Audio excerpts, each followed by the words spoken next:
Hi, welcome back to the channel. This is just going to be a really short video.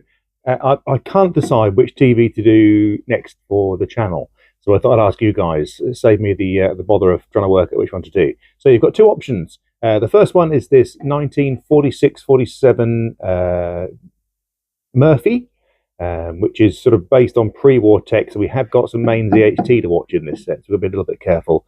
Or we've got this set, which is a 1949 Firestone. Badge engineered stuff, I'm believing. I mean, Firestone, for me, are a tyre manufacturer, but I didn't know they made TVs. But this has come from across the pond for me, from the United States, from Ron, who's Glasslinger. You might have seen him on his own YouTube channel. I'll drop a link in the description if you've not seen him. Worth a look, because that guy has got a great knowledge of sort of repair and stuff. But this came from him. We've got a deal, and it's arrived here. So the choice is yours. You can either have, say, both of these sets will be restored at some point. I will do both of them for the channel. But it'll either be this, which is the Firestone, or the Murphy, which you saw a brief moment ago. But what I'll do, just quickly have a quick look in the back of each of the sets, and I say, all you need to do, just drop either say Murphy or Firestone in the comments below. I'll sort of tally everything up, and we'll see what's what, and whatever gets the most comments will be the next one I restore. But in the meantime, let's just have a quick look around them. So what I've got on the bench here, we'll have a look at the Firestone to start with. Just a really quick look. You can see there is no CRT in there. That's been taken out. It was packed for travel, so that's nice and safe to pop away. It's not the greatest CRT. It's not going to be mega bright. So if I can get myself a little 7-inch tube, obviously, I said this is a TV from the US, and getting the hold of those little 7-inch tubes is going to be really tricky here. I'm assuming they're going to be a little bit more readily available in the States, but I can't get one here. So fingers crossed, the tube that I've got will at least give us a picture. So the Murphy down there, that's also fairly tired. So the CRT, and that's pretty tired. But I do obviously have sort of British replacements a little bit later on that we might be able to fudge in there and make work. What I'll do is I'll just spin you around so you can have a quick look in the back. Not masses to see on this set. You can see where the aperture is at the front, where the CRT pokes through.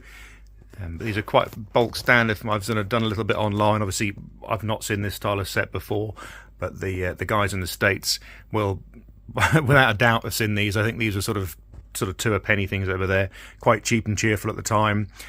Say tiny little 7-inch tube with this particularly specialist US style socket, which we didn't really see here, because I believe this uses, what it does use is deflection, electrostatic deflection. So there's no scan coils or anything on the back of this to worry about, and the high voltage is hidden behind in this little tin. Apart from that, not much to see. I'll drop the back down and we'll quickly show you around the Murphy. So this is the Murphy. It's a 1946. This has a 9-inch tube, where the little one has the 7-inch.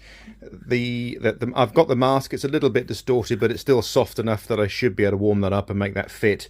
But I'll just pause once again quickly and just spin you around the back. So as I mentioned a minute ago, the CRT is missing from this set. I do have it at the back, so that's not going to be an issue. As you can see, I'm talking many moons ago, it's probably 5 or 6 years ago, made a brief start at looking at this, then normal work got in the way. You can see down on the floor here, this is the main ZHT power pack that we rebuilt. It's a real beast, and they say this one's same thing. It's probably around about 5-6 kV, straight off the mains, and we've got this enormous capacitor here. It's a real beast. I mean, the size of that transformer, and this is really where the weight of the television is. Bleed resistors here to take everything down to ground should there be an issue, or to just make sure that it sort of bleeds all that EHT off nice and quickly. But that lives in this section here.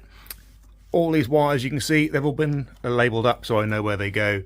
A whole load of condensers, spare valves, and that's just sort of popped in the back there from years and years ago. This just drops down. Murphy made some really nice stuff. They were top-notch manufacturers. They were not cheap sets, so this would have been quite expensive at the time. And you can see that we have actually done some work on that in the past, but it never got any further than this. So normal paid work got in the way. So these are both my sets, and the ones that you've sort of been showing you recently have been customers. But this I'd love to get this going. So just a quick look. You can see this is the back end of the chassis, dust and muck. But it's how good is that? I mean, only Murphy would make it so you can pull that down on a hinge. It's the typical Murphy, great quality umbilical cords running all the way up here. Great thing. But as I said, choice is yours. You pick whether you want this one or the little one down there, the little Firestone. So drop it in the comments, Murphy or Firestone, and whatever you guys choose will be the next video that I do for the channel.